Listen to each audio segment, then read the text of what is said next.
18 अप्रैल 1912 America के New York में रात के 9:30 बजे घनघोर बारिश में करीब 40,000 लोग दिल थामे हुए किसी का इंतजार कर रहे थे। ये वो काली रात थी जब न्यूयॉर्क में दर्द का सैलाब आने वाला था। 3 दिन से ये लोग टकटकी लगाए एक जहाज का इंतजार कर रहे हैं जिसका नाम है कारपेथिया।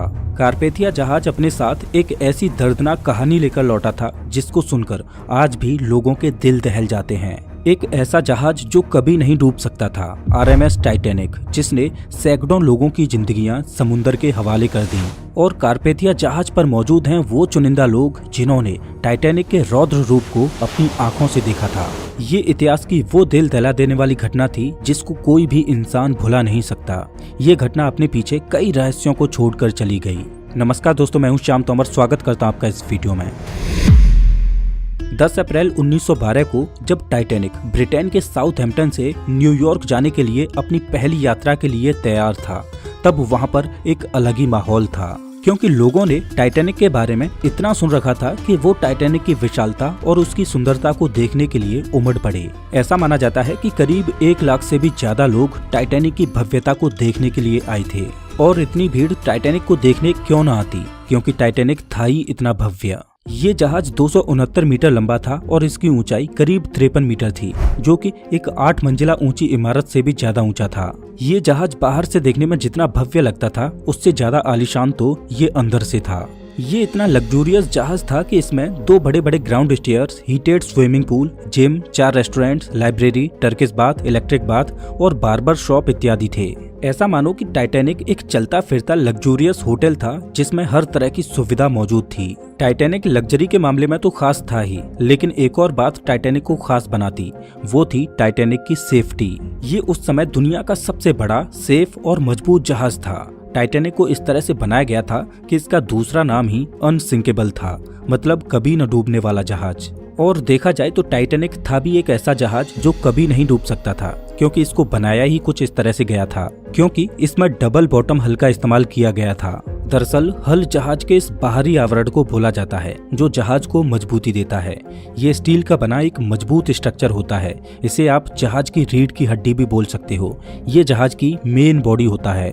टाइटैनिक का ये हल वैसे तो मजबूत था ही, लेकिन इसे और ज्यादा सेफ बनाने के लिए टाइटैनिक के इस निचले वाले हिस्से यानी बॉटम में डबल हल का इस्तेमाल किया गया था। दरअसल समुद्र में कोई शिप चलती है तो उसका ज्यादातर इस निचले वाले हिस्से में किसी अंदरूनी चट्टान या अन्य चीजों से टकराने का डर रहता है। तो टाइटैनिक का डबल बॉटम हल होने की वजह से अगर इसका निचला वाला हल किसी इम्पैक्ट में टूट भी जाए तो दूसरा हल टाइटैनिक को सुरक्षित रखेगा और इसे डूबने से बचा लेगा। और टाइटैनिक का दूसरा सेफ्टी फीचर इसे और ज्यादा सेफ बना देता है। दरअसल टाइटैनिक को 16 वाटर टाइट कंपार्टमेंट्स में डिवाइड किया गया था। दरअसल जहाज का ये निचला वाला भाग शिप का मेन पोर्शन होता है जो पानी के अंदर चलता है। अब अगर मानकर चलो कि जहाज के इस वाले हिस्से में कहीं पर भी कोई छेद हो जाए तो धीरे धीरे जहाज के अंदर पानी भरने लगेगा और कुछ समय बाद जहाज पानी के अंदर डूब जाएगा। लेकिन टाइटैनिक के इस निचले हिस्से को 16 वाटर टाइट कंपार्टमेंट्स में बांटा गया था। इससे फायदा ये होने वाला था कि अगर बाई चांस जहाज साइड से किसी चट्टान से टकराता है और उसमें लीकेज होता है तो जहाज का जो कंपार्टमेंट क्षतिग्रस्त हुआ है केवल उसी में पानी भरेगा और बाकी के कंपार्टमेंट्स में पानी फ्लो नहीं करेगा, जिससे जहाज डूबने से बच जाएगा। और टाइटैनिक इतना बड़ा जहाज था कि अगर इसके 16 में से 4 कंपार्टमेंट्स में भी पानी भर जाए तो भी ये डूबने वाला नहीं था। और ऐसा होना एक असंभव सी बात थी कि इसके एक साथ 4 से ज्यादा कंपार्टमेंट्स डैमेज हो जाएं, क्योंकि ये कंपार्टमेंट्स बहुत बड़े बड़े थे। तो भला कोई चट्टान भी इस जहाज को कैसे डुबो सकती थी। इसी वजह से इस जहाज को कभी न डूबने वाला जहाज यानी अनसिंकेबल बोला जाता था। टाइटैनिक को व्हाइट स्टार लाइन कंपनी ने करीब 3 सालों में बनाकर तैयार किया था। 2 अप्रैल 1912 को टाइटैनिक जहाज बनकर तैयार हो चुका था और इसके कुछ दिन बाद यानी 10 अप्रैल 1912 को इसे अपनी पहली यात्रा के लिए तैयार किया जाता है। इस जहाज में उस जमाने के बड़े बड़े लोग बैठे थे। इसमें कुछ ऐसे प्रवासी भी थे जो अमेरिका जाकर एक नए जीवन की शुरुआत करने वाले थे। इस जहाज के कप्तान थे 62 साल के एडवर्ड जॉन स्मिथ, जो कि एक अनुभवी कप्तान थे। ऐसा माना जाता है कि ये इनका आखिरी सफर था। इसके बाद ये रिटायरमेंट लेने वाले थे। इस जहाज पर करीब 2240 पैसेंजर्स और क्रू मेंबर्स थे। वैसे तो साउथहैम्पटन से न्यूयॉर्क पहुंचने में 7 से 8 दिनों का समय लगता था, लेकिन टाइटैनिक उस जमाने का सबसे तेज चलने वाला जहाज था, तो व्हाइट स्टार लाइन कंपनी चाहती थी कि ये जहाज 6 दिनों में न्यूयॉर्क पहुंचे और लोग टाइटैनिक की भव्यता के साथ साथ इसकी रफ्तार को भी जाने। इस वजह से कंपनी की ओर से टाइटैनिक के कैप्टन स्मिथ को जहाज को फुल स्पीड से चलाने के इंस्ट्रक्शंस मिले हुए थे। टाइटैनिक को बने हुए अभी ज्यादा समय नहीं हुआ था और ना ही टाइटैनिक के सेफ्टी टेस्ट और ट्रायल्स हुए थे, लेकिन फिर भी टाइटैनिक को एक लंबी यात्रा के लिए तैयार किया जा रहा था और इसका एक बहुत बड़ा कारण था। दरअसल व्हाइट स्टार लाइन कंपनी की एक और शिप थी ओलंपिक, जो देखने में तो टाइटैनिक की तरह ही थी, लेकिन वो इससे थोड़ी छोटी थी। इस वजह से ओलंपिक शिप को टाइटैनिक की बहन बोला जाता था। मार्च 1912 को ओलंपिक शिप में खराबी आ गई थी। इस वजह से ओलंपिक इमरजेंसी में बंदरगाह पर रिपेयर होने के लिए आई। अब ये शिप इतनी बड़ी होती हैं कि इनको रिपेयर होने में कई महीनों का समय लग जाता है, तो इस वजह से व्हाइट स्टार लाइन कंपनी का बिजनेस इन महीनों में बंद पड़ जाता। तो कंपनी ने अपने बिजनेस को जारी रखने के लिए अगले ही महीने यानी अप्रैल में अपनी नई शिप टाइटैनिक को लॉन्च करने का फैसला किया। अब क्योंकि ये टाइटैनिक की पहली यात्रा थी, जिस वजह से टाइटैनिक के क्रू में कुछ अनुभवी लोगों का होना भी जरूरी था। इस वजह से टाइटैनिक के कुछ क्रू मेंबर्स को हटाकर ओलंपिक के कुछ क्रू मेंबर्स को टाइटैनिक के क्रू में शामिल किया गया। टाइटैनिक का एक ऑफिसर था डेविड ब्लेयर, इसको हटाकर इसकी जगह पर ओलंपिक के एक ऑफिसर को इसकी जगह पर ड्यूटी पर नियुक्त किया गया। तो डेविड ब्लेयर जब शिप को छोड़कर अपने घर जा रहा था, तो वो गलती से अपने लॉकर की चाबी को भी अपने साथ ले आया और दुर्भाग्य से टाइटैनिक पर मौजूद इकलौता दूरबीन भी उसी लॉकर में बंद था। डेविड ब्लेयर के द्वारा की गई ये छोटी सी गलती आगे चलकर टाइटैनिक को डुबो देती है। आखिर वो घड़ी आ ही गई जब 10 अप्रैल 1912 को टाइटैनिक अपने पहले ऐतिहासिक सफर पर रवाना होता है। कैप्टन स्मिथ भली भांति जानते थे कि साल के इन महीनों में समुद्र में बहुत ज्यादा आइसबर्ग मिलते हैं। इस वजह से उन्होंने खतरे को भांपते हुए नॉर्दर्न रूट के सीधे रास्ते को छोड़ते हुए साउदर्न रूट के इस थोड़े लंबे रास्ते को चुना।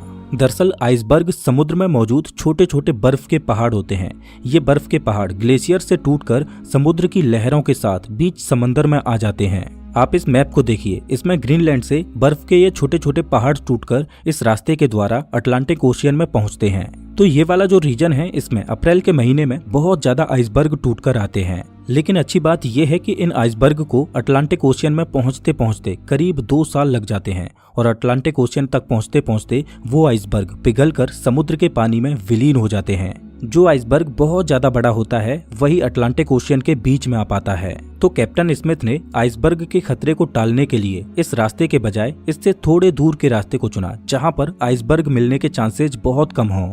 ये वो समय था जब जहाज में आइसबर्ग इत्यादि को देखने के लिए ज्यादा कोई खास टेक्नोलॉजी नहीं होती थी। इस वजह से जहाज के सामने थोड़ी ऊंचाई पर यहाँ पर एक क्रूज नेस्ट होता है। इसे लुकआउट पॉइंट भी बोला जाता है। इस क्रूज नेस्ट में हमेशा 1 से 2 लोग दूरबीन लेकर बैठे रहते हैं, जो दूर तक सामने देखते रहते हैं कि जहाज के सामने कोई अड़चन तो नहीं है जिससे जहाज टकरा जाए। और जब ये जहाज पानी में चलते तो ये सभी जहाज वायरलेस रेडियो के जरिए एक दूसरे को संदेश भेजते रहते कि कौन सी जगह पर क्या अड़चन है। जब टाइटैनिक आधे रास्ते पर पहुंच चुका था, तब इसको कोरोनिया शिप से आइसबर्ग होने की पहली चेतावनी मिलती है।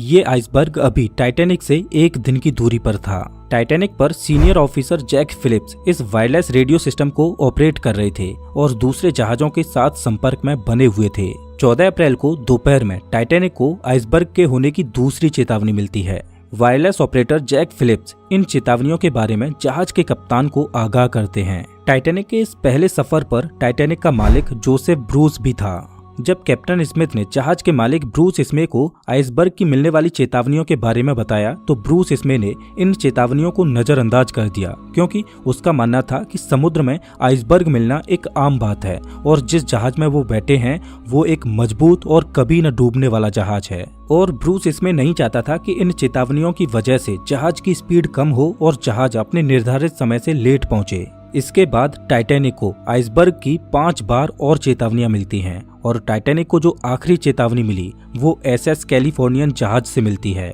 रात हो चुकी थी और दुर्भाग्य से आज आसमान में चांद भी नहीं निकला था, जिस वजह से विजिबिलिटी बहुत कम थी और क्रूज नेस्ट में बैठे लोगों के पास दूरबीन भी नहीं था जिससे वो दूर से ही सामने आने वाली अड़चन को देख पाएं। टाइटैनिक अपनी फुल स्पीड 40 किलोमीटर प्रति घंटे की रफ्तार से चल रहा था और आइसबर्ग से टाइटैनिक अभी 2 घंटे की दूरी पर था।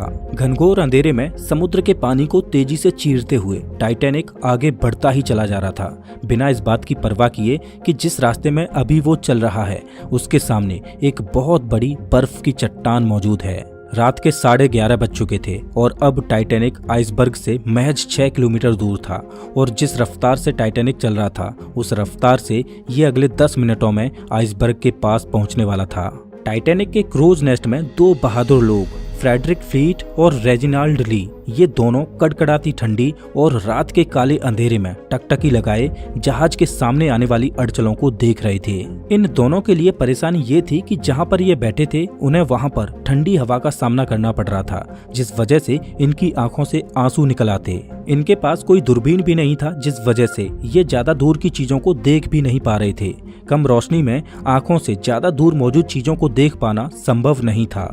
रात के 11:39 पर क्रूज नेस्ट में बैठे फ्रेडरिक फ्लीट को दिखाई देता है कि सामने एक आइसबर्ग है। उसने बिना देर किए जल्दी से 3 बार घंटी को बजाया और तुरंत ब्रिज पर मौजूद ऑफिसर्स को फोन करता है और बताता है कि सामने आइसबर्ग है, जल्दी से जहाज को लेफ्ट साइड में मोड़ो। ब्रिज पर मौजूद फर्स्ट ऑफिसर विलियम ने जैसे ही इस चेतावनी को सुना उसने तुरंत एक्शन लेते हुए जहाज को रोकने के लिए फुल स्पीड में रिवर्स में इंजन को चालू कर दिया और जहाज को तेजी से लेफ्ट साइड में मोड़ने लगा। लेकिन अब बहुत देर हो चुकी थी। जहाज की रफ्तार इतनी ज्यादा थी कि इतने कम समय में रिवर्स इंजन चालू करने के बाद भी इसे रोका नहीं जा सकता था और जहाज इतना बड़ा था कि कम डिस्टेंस में एकदम इसको मोड़ा नहीं जा सकता था। काफी हद तक टाइटैनिक के रास्ते को मोड़ दिया गया, लेकिन फिर भी रात के 11:40 पर टाइटैनिक का आगे का राइट वाला हिस्सा बर्फ की चट्टान से टकरा जाता है। ये टकराव इतनी जोर से हुआ कि जहाज पर मौजूद सभी यात्रियों को इसने हिलाकर रख दिया। दुर्भाग्य से टाइटैनिक का डबल बॉटम हल किसी काम नहीं आया, क्योंकि आइसबर्ग से ये इम्पैक्ट जहाज के साइड में हुआ था जहां पर सिंगल लेयर ही लगी थी। जब कैप्टन स्मिथ ने नुकसान की जांच पड़ताल की और जहाज में हुए नुकसान को देखा तो पता चला कि जहाज के 6 कंपार्टमेंट्स डैमेज हो चुके हैं और उनमें तेजी से पानी भरता जा रहा है। ये देखकर कैप्टन स्मिथ शॉक हो जाते हैं, क्योंकि जहाज केवल 4 कंपार्टमेंट्स के भरने तक ही तैर सकता था, लेकिन 6 कंपार्टमेंट्स में पानी भरने का मतलब था कि जिस जहाज को अभी तक अनसिंकेबल बोला जा रहा था वो अब डूब जाएगा। टकराव को अब तक 20 मिनट गुजर चुके थे और रात के 12 बजे कैप्टन स्मिथ ने क्रू को डिस्ट्रेस सिग्नल भेजने के लिए कहा ताकि आसपास मौजूद कोई जहाज उन्हें बचाने के लिए आ जाए, और वायरलेस ऑपरेटर जैक फिलिप्स लगातार डिस्ट्रेस सिग्नल भेजने में जुट गए। लेकिन दुर्भाग्यवश आसपास कोई भी जहाज ऐसा नहीं था जो टाइटैनिक द्वारा भेजे जा रहे डिस्ट्रेस सिग्नल्स को पकड़ पाए। 6 कंपार्टमेंट्स पानी से भर चुके थे और पानी अब डेक के ऊपर से बहने लगा। कैप्टन स्मिथ लाइफ बोट्स को समंदर में उतारने का आदेश देते हैं और सभी लाइफ बोट्स को बाहर निकाला जाने लगा। दुर्भाग्यवश उस समय टाइटैनिक पर केवल 20 ही लाइफ बोट्स मौजूद थीं और एक लाइफ बोट की क्षमता केवल 65 लोगों की ही थी। 20 लाइफ बोट्स के द्वारा केवल लगभग 1200 लोगों को ही बचाया जा सकता था और जहाज पर 2200 से ज्यादा लोग मौजूद थे। हड़बड़ी में शुरुआत में जो लाइफ बोट्स उतारी जा रही थीं, उनमें केवल 27 से 28 लोगों को ही भेजा जा रहा था और लाइफ बोट्स को केवल आधा ही भरा जा रहा था। प्रोटोकॉल ये था कि औरतों और बच्चों को पहले लाइफ बोट्स में भेजा जाएगा। जहाज पर अभी भी कुछ लोग ऐसे थे जो ये मान रहे थे कि ये जहाज कभी डूब ही नहीं सकता और वो एकदम रिलैक्स थे। इधर जैक फिलिप्स लगातार डिस्ट्रेस सिग्नल्स भेजे जा रहे थे और सौभाग्य से इनका डिस्ट्रेस सिग्नल पास में मौजूद एक जहाज कारपेथिया को मिलता है और 12:30 पर कारपेथिया जहाज से संदेश आता है कि वो टाइटैनिक पर मौजूद लोगों को बचाने आ रहे हैं। लेकिन बदकिस्मती ये थी कि कारपेथिया जहाज अभी भी टाइटैनिक से करीब 107 किलोमीटर दूर था और कारपेथिया अपनी फुल स्पीड पर भी चलता तब भी कारपेथिया को टाइटैनिक तक पहुंचने में 4 घंटों का समय लगने वाला था। अब सवाल ये है कि क्या 4 घंटों तक टाइटैनिक सरवाइव कर पाएगा? जैसे जैसे टाइटैनिक के आगे के हिस्से में पानी भरता जा रहा था वैसे वैसे जहाज आगे की ओर झुकता जा रहा था और पानी में धंसता चला जा रहा था। जब टाइटैनिक का टिल्ट बढ़ने लगा तो लोगों में अफरा तफरी मच गई। अब सबको समझ आ चुका था कि टाइटैनिक अब डूब जाएगा और सब लोग अपनी अपनी जान बचाने के लिए लाइफ बोट्स में चढ़ने के लिए अपनी अपनी जगह बनाने की कोशिश करने लगे। लाइफ बोट्स में फर्स्ट क्लास के लोगों को बचाने में ज्यादा प्रायोरिटी दी जा रही थी और 1:50 पर जब जहाज से आखिरी लाइफ बोट को उतारा गया, उसके बाद भी जहाज पर 1500 से ज्यादा लोग बचे थे। चारों ओर खौफ का माहौल था। जो लोग तैर सकते थे वो समुद्र के पानी में छलांग लगा रहे थे, लेकिन इस समय तो समुद्र भी बेरहमी दिखा रहा था। समुद्र का पानी -2 डिग्री सेल्सियस तक ठंडा था। इतने ठंडे पानी में कोई भी व्यक्ति ज्यादा से ज्यादा 15 से 30 मिनट तक ही जिंदा रह सकता था। कुछ लोगों ने तो मौत को स्वीकार कर लिया और वो मौत को गले लगाने के लिए तैयार थे। लेकिन इधर जहाज के क्रू मेंबर्स अभी भी मदद की आश में डिस्ट्रेस सिग्नल्स भेजे जा रहे थे। आसमान में फ्लेयर्स चला रहे थे ताकि आसपास मौजूद किसी जहाज का ध्यान उनकी ओर जाए और वो उनको बचा लें, लेकिन कोई भी जहाज उनको बचाने के लिए नहीं आता। टाइटैनिक में पानी के भरने की रफ्तार बढ़ती जा रही थी और टाइटैनिक बहुत तेजी से डूबने लगा। टाइटैनिक का आगे का भाग पूरी तरह से पानी के अंदर घुस चुका था और पिछला वाला हिस्सा पानी के ऊपर उठने लगा। अब जहाज के कप्तान स्मिथ ने अपने क्रू को भी बोल दिया कि अपनी अपनी जान बचाओ, लेकिन जैक फिलिप्स अभी भी अपनी जान की परवाह किए बगैर डिस्ट्रेस सिग्नल्स भेजने में जुटे हुए थे। जब तक जहाज पर इलेक्ट्रिसिटी थी तब तक फिलिप्स उनकी मदद करने आ रही इकलौती शिप कारपेथिया से संपर्क बनाए हुए थे। कैप्टन स्मिथ ने अपने जहाज को ना छोड़ने का फैसला किया। जब जहाज का आगे का भाग पूरी तरह से पानी के अंदर घुस चुका था तो शॉर्ट सर्किट की वजह से जहाज पर अंधेरा छा गया। अटलांटिक ओशियन लोगों की चीखों से गूंज रहा था। जहाज का पिछला भाग पूरी तरह से हवा में खड़ा था और दबाव इतना ज्यादा बढ़ गया कि टाइटैनिक 2 भागों में टूट गया और रात के 2:20 पर RMS टाइटैनिक देखते ही देखते अटलांटिक महासागर की गोद में समा गया। कभी न डूबने वाला जहाज महज 2 घंटे 40 मिनट में समुद्र की गहराई में चला गया। जो 1500 से ज्यादा लोग इस पर सवार थे, उनमें से कुछ इसके साथ डूब गए और कुछ को समुद्र के ठंडे पानी ने मार डाला। कैप्टन स्मिथ अंत तक अपने जहाज पर ही डटे रहे। टाइटैनिक के डूबने के करीब 2 घंटों के बाद अगले दिन की सुबह में कारपेथिया जहाज बचे हुए लोगों को रेस्क्यू करने के लिए पहुंचता है और केवल 706 लोग ही इस हादसे में जिंदा बचे थे। 3 दिनों के बाद 18 अप्रैल 1912 को रात के 9:30 बजे कारपेथिया न्यूयॉर्क में पहुंचा, जहां पर 40,000 लोग तेज बारिश में कारपेथिया का इंतजार कर रहे थे। इस हादसे के बाद कई ऐसे सवाल खड़े हुए जिनका जवाब आज भी लोग खोज रहे हैं, लेकिन जब इसकी इन्वेस्टिगेशन की गई तो एक चौंकाने वाली बात सामने आई। जब टाइटैनिक डूबा था तब उस पर मौजूद हर एक व्यक्ति को बचाया जा सकता था, क्योंकि टाइटैनिक से महज 37 किलोमीटर दूर एक और जहाज मौजूद था जो समय पर आकर मदद कर सकता था। ये वही SS कैलिफोर्नियन जहाज था जिसने आखिरी बार टाइटैनिक को आइसबर्ग की चेतावनी भेजी थी। लेकिन ऐसी क्या वजह थी कि SS कैलिफोर्नियन जहाज टाइटैनिक की मदद करने के लिए नहीं गया, जबकि उन्हें होराइजन में आसमान में छोड़ी जाने वाली फ्लेयर्स भी दिखाई दे रही थीं। तो इन्वेस्टिगेशन में पता चला कि समुद्र में आइसबर्ग के खतरों को देखते हुए कैलिफोर्नियन जहाज ने रात में आगे न बढ़ने का फैसला किया और उन्होंने रात में अपने वायरलेस रेडियो को भी बंद कर दिया था, जिससे उनको टाइटैनिक का कोई भी डिस्ट्रेस सिग्नल रिसीव ही नहीं हो पाया। जब SS कैलिफोर्नियन के क्रू ने टाइटैनिक से उड़ने वाले रॉकेट्स और फ्लेयर्स को देखा तो उन्होंने कैलिफोर्नियन के कप्तान स्टैनली लॉर्ड को इस बात की जानकारी भी दी। स्टैनली लॉर्ड ने अपने क्रू को मॉर्स लैंप से टाइटैनिक को संकेत भेजने को कहा और SS कैलिफोर्नियन का क्रू मॉर्स लैंप से टाइटैनिक को सिग्नल भेजता रहा, लेकिन शायद टाइटैनिक पर इतनी हड़बड़ी मची हुई थी कि किसी ने SS कैलिफोर्नियन से आ रहे मॉर्स सिग्नल को नहीं देखा।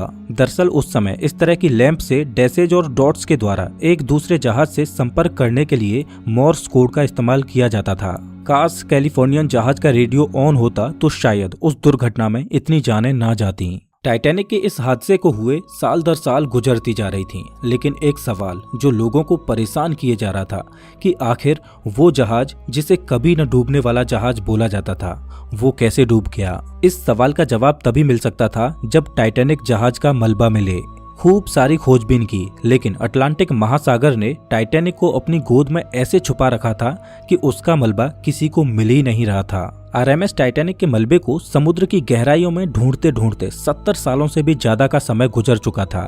तब जाकर सितंबर 1985 में पहली बार टाइटैनिक के मलबे की झलक देखने को मिली। अमेरिकन ओशियनोग्राफर रॉबर्ट बेलार्ड वो व्यक्ति थे जिन्होंने टाइटैनिक के मलबे को खोज निकाला था और जब से टाइटैनिक का मलबा मिला है तब से लेकर आज तक इस पर कई बार खोजबीन होती रही है। लेकिन टाइटैनिक के मलबे पर की गई शोधों ने इस बात की गुत्थी को सुलझा दिया कि ये अनसिंकेबल जहाज आखिर क्यों और कैसे डूबा। ओशियनोग्राफर्स के होश उड़ गए जब उन्होंने टाइटैनिक के मलबे को देखा, क्योंकि टाइटैनिक समुद्र के बॉटम में 2 हिस्सों में टूटा पड़ा है। जहाज का आगे का हिस्सा बहुत ही अच्छी कंडीशन में है, लेकिन पिछला वाला हिस्सा इतनी बुरी कंडीशन में है कि उसको देखकर ऐसा लगता है कि ये टाइटैनिक का दूसरा भाग है ही नहीं।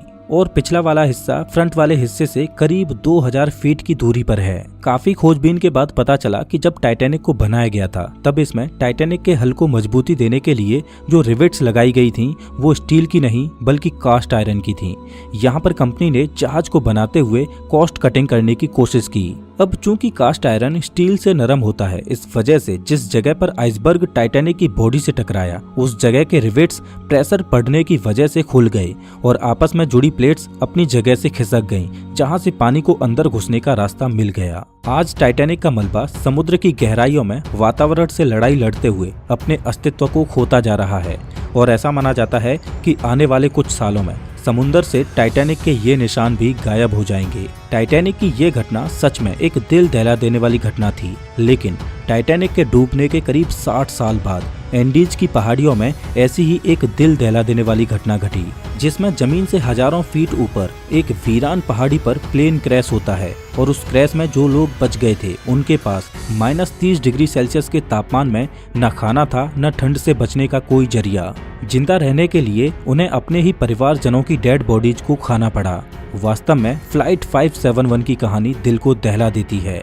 फ्लाइट 571 की कहानी को आप स्क्रीन पर दिख रही इस वीडियो में देख सकते हो। मैं आपको वही मिलता हूँ।